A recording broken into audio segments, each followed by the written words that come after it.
Hello everyone, एक बार फिर से आपका स्वागत है लक्ष्य क्लासेज में। तो कैसे आप लोग सभी लोग मस्त हैं ना। तो जैसा कि आप लोग जानते हैं कि हम लोगों का इतिहास का फर्स्ट चैप्टर चल रहा है यूरोप में राष्ट्रवाद, और आज उसका थर्ड क्लास है।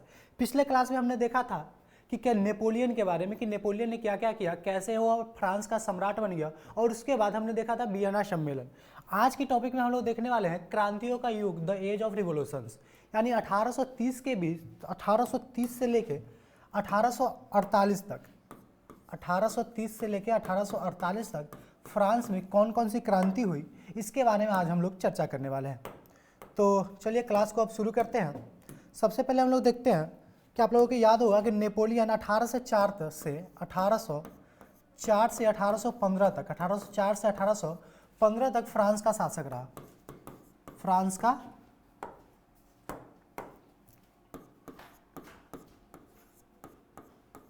शासक रहा था। सबसे पहले देखें तो 1813 ईस्वी में नेपोलियन को रूस, ब्रिटेन, पर्सा,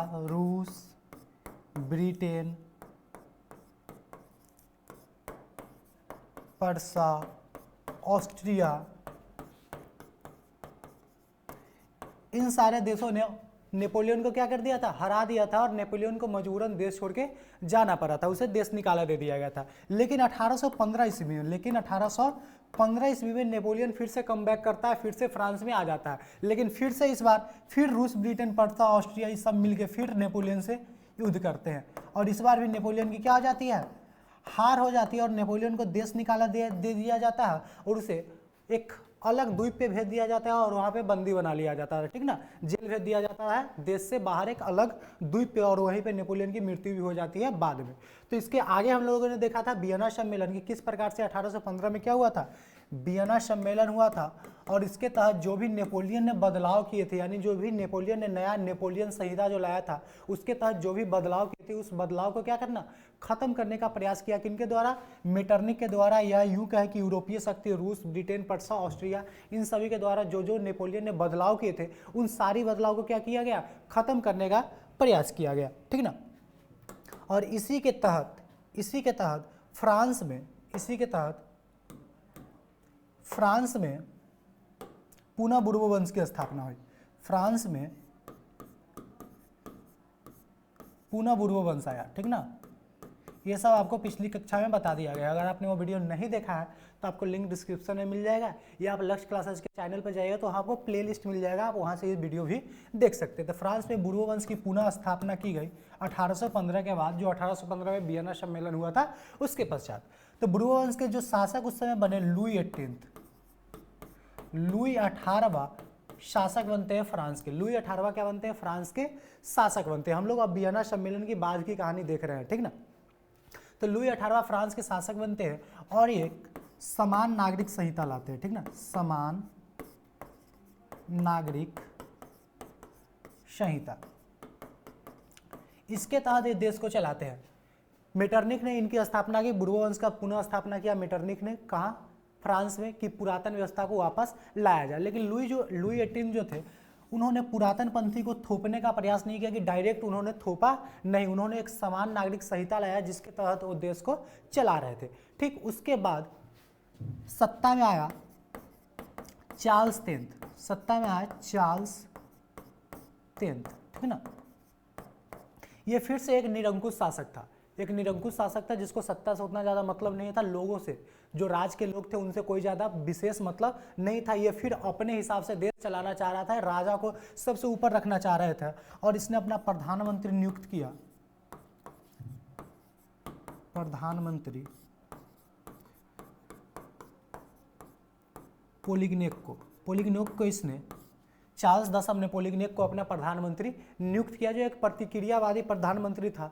इसने क्या किया कि जो भी राष्ट्रीयता की भावना जग रही थी फ्रांस में, उसको दबाने का प्रयास किया, उसको दमन किया, सभी शक्तियां अपने पास लाने का प्रयास किया। सत्ता से इसे फिर इसने क्या किया, पुरातन व्यवस्था जो राजतंत्र में पहले से चलती आ रही थी, उस व्यवस्था को लागू करने का प्रयास किया पूरे जोरों शोर से, कि उस व्यवस्था को क्या किया जाए, लागू किया जाए, जिसका जनता ने फिर क्या कर दिया, विरोध किया। जनता ने क्या किया, विरोध कर दिया, और जो भी समान नागरिक संहिता लुई 18 लाया था वो भी क्या किया, इसने चार्ल्स 10 ने हटा दिया, इसमें भी कई सारे बदलाव कर दिए, ठीक ना, जिससे जनता खुश नहीं थी, और अंततः हुई क्रांति जुलाई 1830 की। क्रांति कब की हुई? जुलाई 1830 की क्रांति यहाँ पे आपकी शुरू हो गई, ठीक ना। लोगों ने जगह जगह यहाँ के पे क्या किया? चार्ल्स 10th का विरोध किया और अंततः चार्ल्स 10th को राजगद्दी छोड़ना पड़ा।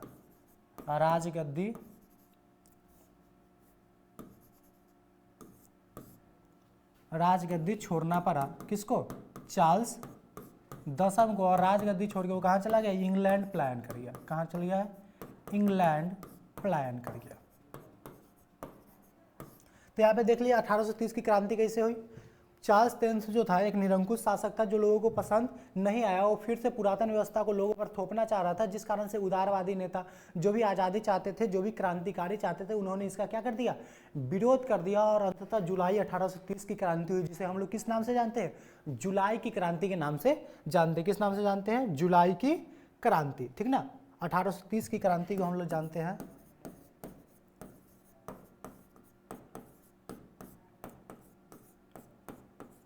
जुलाई की क्रांति के नाम से जानते थे। अंततः 1830 में जुलाई की क्रांति हुई, लोगों ने विरोध करना शुरू किया और अंततः किसको? लुई चार्ल्स 10th को राजगद्दी छोड़ना पड़ा और इंग्लैंड भाग गया। अब बात करते हैं कि 1830 के बाद हुआ क्या। जब राजगद्दी इसने छोड़ा तो फिर लोगों ने डिसाइड किया कि अब संवैधानिक राजतंत्र लाया जाएगा। जो फ्रांस से लाया जाएगा, अब कैसा राजतंत्र लाया जाएगा?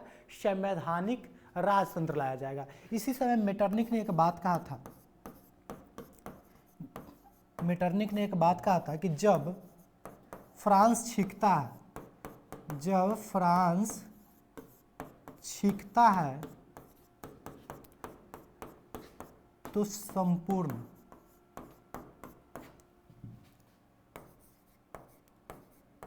संपूर्ण यूरोप को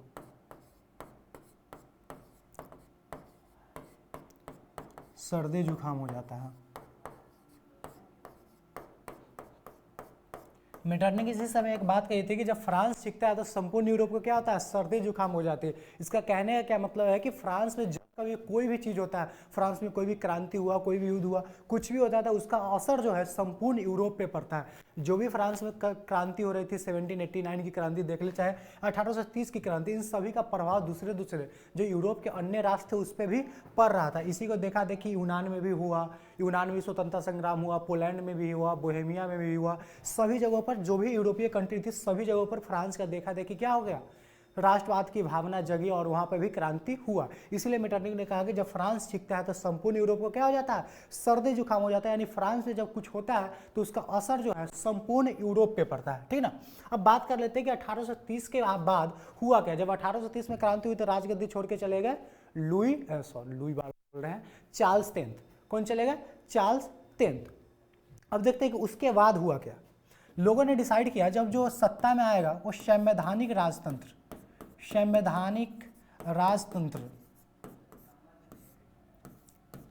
अब फ्रांस में संवैधानिक राजतंत्र बहाल किया जाएगा और इसके तहत वहां पे शासक बना आर्लियंस वंश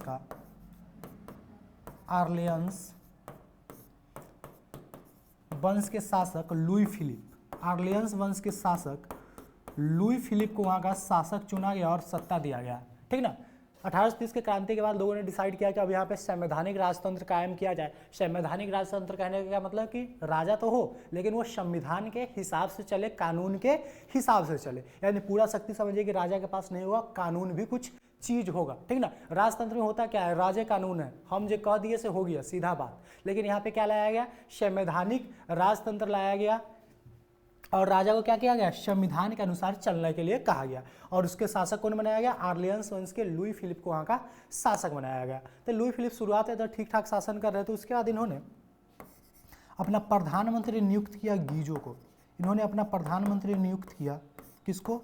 गीजो को इन्होंने अपना प्रधानमंत्री बनाया 1840 ईस्वी। कब बनाया था? 1840 ईस्वी में गीजो नाम के व्यक्ति को अपना प्रधानमंत्री बनाया, जो कि एक घोर प्रतिक्रियावादी, बदलाव को नहीं चाहता था। ये एक रूढ़िवादी नेता था, कह सकते हैं, जो किसी बदलाव को नहीं चाहता। रूढ़िवाद कहने का मतलब कि जो किसी बदलाव को नहीं चाहता या बहुत ही धीरे धीरे बदलाव चाहता है, ठीक ना।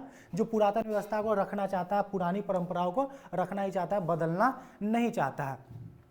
उसके बाद जो लुई फिलिप था, लुई फिलिप सत्ता के लालच में क्या करने लगा कि ये पूंजीपतियों को अपने साथ रखने का प्रयास करने लगा। गरीब लोगों, तृतीय स्टेट के लोग, मध्यम वर्गों पर इसने ध्यान देना बंद कर दिया और जो भी पूंजीपति लोग थे उनको अपने साथ रखना ज़्यादा प्रीफर किया, ठीक ना। पूंजीपति लोगों को अपने साथ रखा,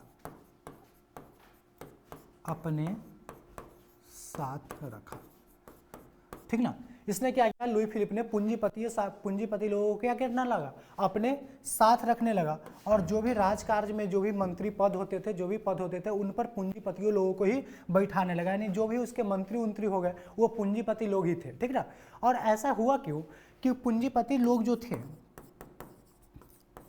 पूंजीपति लोगों को इसको खुश करना था, पूंजीपति लोगों को लुई फिलिप खुश करना चाहता था, उनको अपने साथ रखना चाहता था और पूंजीपति लोगों को क्या करने लगा, इसने राजकार्य में भागीदारी देने लगा। और पूंजीपति लोगों को राजकार्य में कोई मतलब नहीं था, वो राजकार्य से कोई उनको लेना देना नहीं था, देश कैसे चले उससे फर्क नहीं पड़ता, तो वो अपना काम कर रहे थे, खुश थे।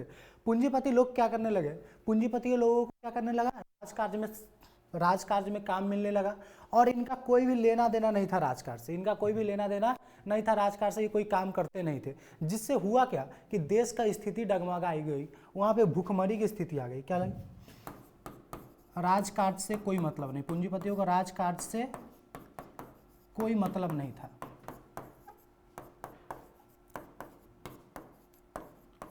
कोई मतलब नहीं था इनको राजकार्य से। तो हुआ क्या कि राज्य में भूखमरी, बेरोजगारी ये सब बढ़ गई, ठीक ना।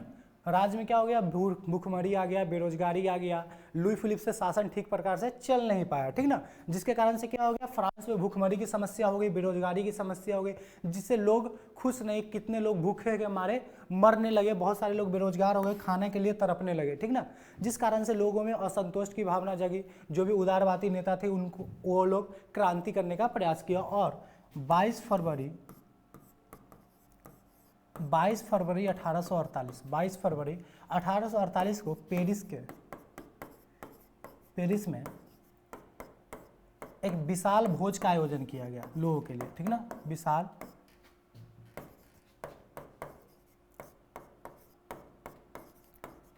विशाल भोज का आयोजन किया गया लोगों द्वारा, उदारवादियों नेताओं द्वारा और जगह जगह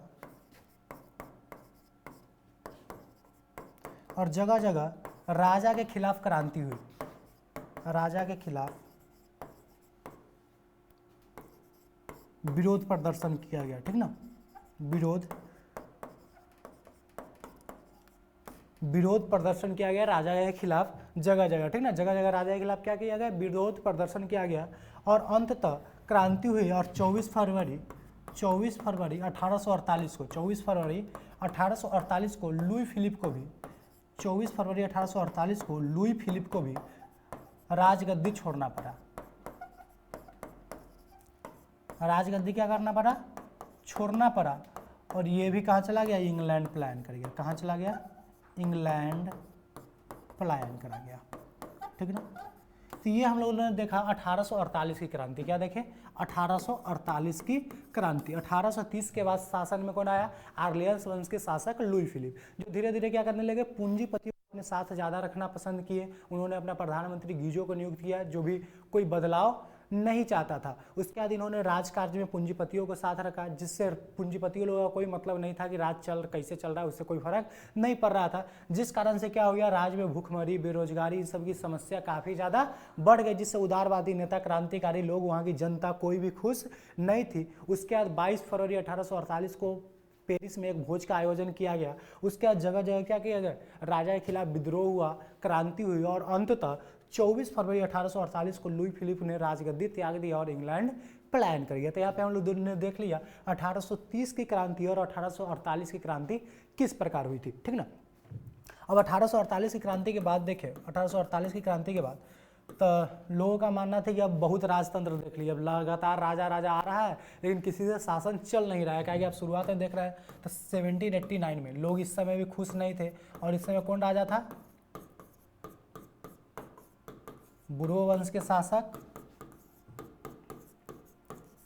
लुई 16। बुर्बो वंश का शासक कौन था, लुई 16, इससे भी जनता खुश नहीं थी, इनको भी राजगद्दी से उतारा गया, क्रांति हुई और राजगद्दी त्यागना पड़ा। उसके बाद देख लिए क्या 1830 में आ जाए, बीच में एक नेपोलियन आया जो ठीक ठाक था, बीच में 1830 में आ जाए तो फिर से बुर्बो वंश को बहाल किया गया था वियना सम्मेलन के बाद, और राजा कौन था, चार्ल्स 10th।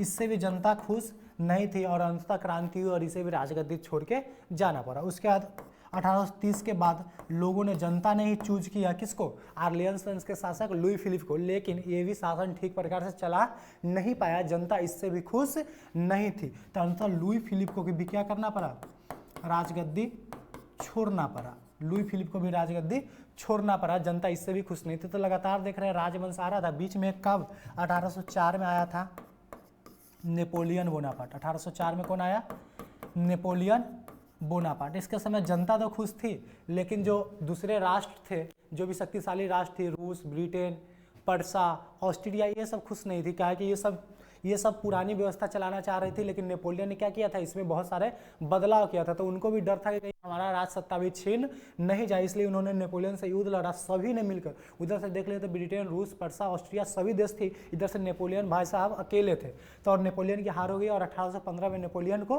बंदी बना लिया गया, दूसरे आइलैंड पे भेज दिया गया, ठीक ना। तो बीच में एक नेपोलियन आया जिससे जनता खुश थी, लेकिन बाकी राष्ट्र खुश नहीं थे, इसलिए नेपोलियन का अंत हो गया था। 1789 में देखे तो जनता खुश नहीं थी, इधर देखे 1830 के बाद चार्ल्स 10th बना, वो भी खुश नहीं था, 1848 में लुई फिलिप था, उससे भी जनता खुश नहीं थी। तो कई राजतंत्र आए, लेकिन जनता किसी से भी खुश नहीं थी। इसके बाद जनता ने डिसाइड किया कि अब राजा वाला काम ही खत्म करते हैं, कोई राजतंत्र आएगा नहीं, अब क्या किया जाएगा, अब जो यूरोप होगा वो एक गणतंत्र राष्ट्र बनेगा। क्या होगा, गणतंत्र बनेगा। अच्छा, इधर इटली का एकीकरण लिखल था ऊपर ना,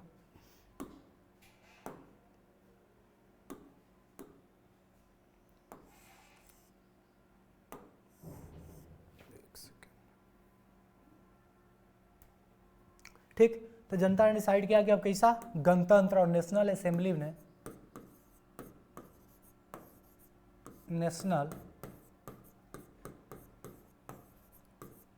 ने गणतंत्र की घोषणा कर दी। क्या कर दी, गणतंत्र की घोषणा कर दी कि अब सत्ता में कोई राजा नहीं आएगा, यहाँ पे शासन जो होगा जनता के द्वारा चलाया जाएगा। तो यहाँ तक हमने देख लिया 1830 की क्रांति और 1848 की क्रांति को, यहाँ तक हमने देख लिया है। चलिए अब थोड़ा सा आगे बढ़ते हैं और अब देखने वाले हम लोग अगला टॉपिक, इटली का एकीकरण, यूनिफिकेशन ऑफ इटली। चलिए ये दोनों टॉपिक आपको क्लियर हो गया होगा। कौन सा टॉपिक, क्रांतियों का युग। अब हम लोग देखने वाले हैं इटली का एकीकरण, ठीक ना।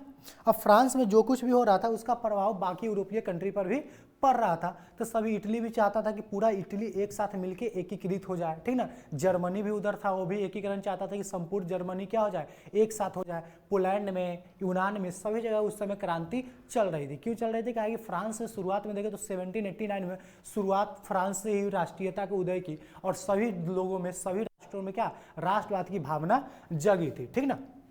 तो अब देखते हैं इटली का एकीकरण। इटली जो था कई छोटे छोटे राज्यों में विभक्त था, कई छोटे छोटे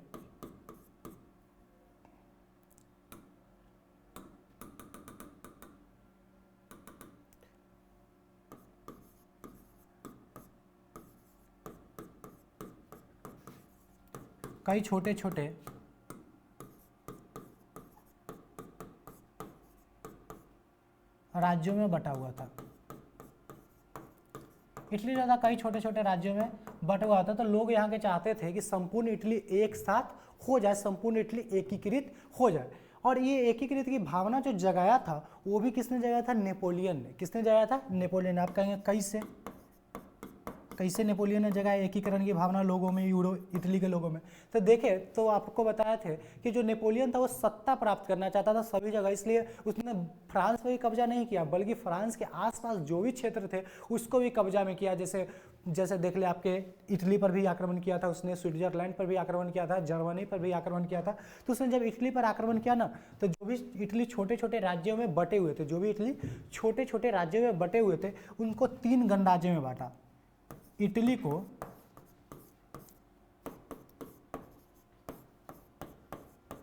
3 गणराज्यों में विभक्त किया था। किसने, नेपोलियन ने संपूर्ण इटली को जीता और उसके बाद 3 राज्यों में इसके विभक्त कर दिया था। सबसे पहला देखा था सिसपाइन,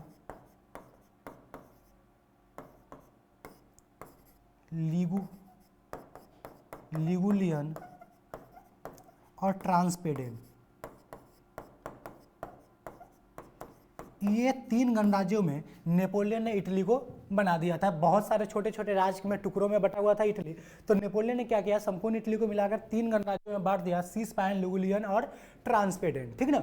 तो लोगों में ये भावना जगी क्यों ना हम संपूर्ण इटली को एकीकृत कर दें, यानी पूरा इटली क्या हो जाए, एक ही साथ हो जाए, कि ना 3 गो रहे, ना 4 गो, ना 5 गो, सीधा सीधा क्या हो जाए, एक हो जाए और एक राष्ट्र के रूप में उभरे इटली, ठीक ना। सब इटली के अंतर्गत आता था, लेकिन इटली में क्या था, अलग अलग गणराज्यों में विभक्त कर दिया गया था, सिसपाइन, लिगुलियन, ट्रांसपेडेन। उसके बाद इसको मेटरनिक ने भी इस पर शासन चलाने के लिए 1815 के बाद सार्डिनिया और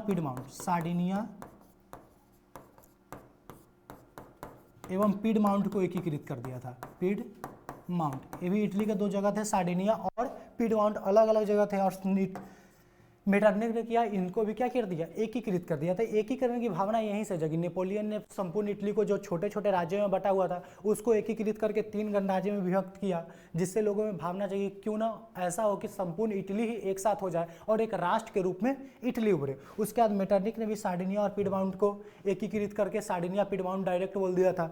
तो लोगों में यहाँ से भी भावना जगी कि संपूर्ण इटली का क्या हो जाना चाहिए, एकीकरण हो जाना चाहिए, ठीक ना। अब आज की क्लास को यहीं समाप्त करेंगे। अब अगले टॉपिक में जब हम लोग चलेंगे तो वहाँ पे हम लोग देखेंगे इटली का एकीकरण, ठीक ना। इटली का एकीकरण कैसे हुआ, इसमें किसने योगदान दिया, किस प्रकार मेजनी ने योगदान दिया, गैरीवाल्डी ने, काउंट काबूर ने, इन सभी लोगों ने किस प्रकार से इटली के एकीकरण में साथ दिया, किस प्रकार से योगदान दिया, इन सारी बातों की चर्चा करेंगे हम लोग क्या अगले क्लास में। अभी तक एक बार रिकैप कर लेते हैं कि हम लोगों ने पढ़ा क्या क्या, ठीक ना। एक बार देख लेते हैं कि क्या क्या हम लोगों ने कर लिया। आज का जो टॉपिक था हमारा क्रांतियों का युग, कौन सा टॉपिक था, क्रांतियों का युग। 1830 से लेकर 1848 तक के समय को क्या कहा गया है, क्रांतियों का युग। सबसे पहले हम लोगों ने देखा कि 1815 में वियना सम्मेलन के बाद फ्रांस में बुरो वंश को पुनः लाया गया। उसके बाद वहाँ का शासक बने लुई 18, उसके बाद शासक बना चार्ल्स 10 से जनता खुश नहीं थी, इसलिए जुलाई 1830 की क्रांति हुई। उसके बाद संवैधानिक राजतंत्र कायम किया गया और आर्लियंस वंश का शासक लुई फिलिप का क्या बना, वहाँ का शासक बना। धीरे धीरे जनता उससे भी खुश नहीं थी और अंततः 1848 में क्रांति हुई और लुई फिलिप को भी राजगद्दी छोड़ के जाना पड़ा। उसके बाद नेशनल असेंबली ने गणतंत्र की घोषणा कर दी। उसके बाद हम लोगों ने देखा इटली का एकीकरण। पूरा अभी इटली का एकीकरण नहीं देखे, अभी बहुत बाकी इटली के एकीकरण में, ठीक ना। तो इटली के एकीकरण में हमने देखा क्या कि इटली जो था कई राज्यों में विभक्त था, तो लोग क्या चाहते थे, इटली को एकीकृत करके एक राष्ट्र के रूप में उभारना। और इसकी भावना कहाँ से जगी थी, तब जगी थी जब नेपोलियन इस पर अटैक करके इसको 3 गणराज्यों में विभक्त कर दिया था। तो उसी समय से लोगों में भावना जगी थी कि संपूर्ण इटली को क्यों ना एक साथ किया जाए। तो इतना तक हम लोग कर चुके हैं और अगले क्लास में हम लोग देखेंगे क्या इटली के एकीकरण में मेजनी की क्या भूमिका थी, गैरीवाल्डी की क्या भूमिका थी, काउंट काबूर की क्या भूमिका थी। इन सभी बातों की चर्चा करेंगे हम लोग अगले क्लास में। अगर आपको क्लास का PDF चाहिए तो आप लोगों को टेलीग्राम चैनल से जरूर जुड़ जाना है। उसका लिंक आपको डिस्क्रिप्शन में दे दिया जाएगा। आप टेलीग्राम से चैनल से जुड़ जाइए तो प्रत्येक क्लास का जो भी क्लास चल रहा है, अभी मैथ्स हो गया, साइंस हो गया, RS अग्रवाल का मैथ्स भी चल रहा है, NCERT का भी मैथ्स चल रहा है और सोशल साइंस भी चल रहा है, तो सभी क्लास का PDF आपको टेलीग्राम चैनल के द्वारा दे दी जाएगी। तो आज की क्लास को यहीं पर समाप्त करते हैं। धन्यवाद।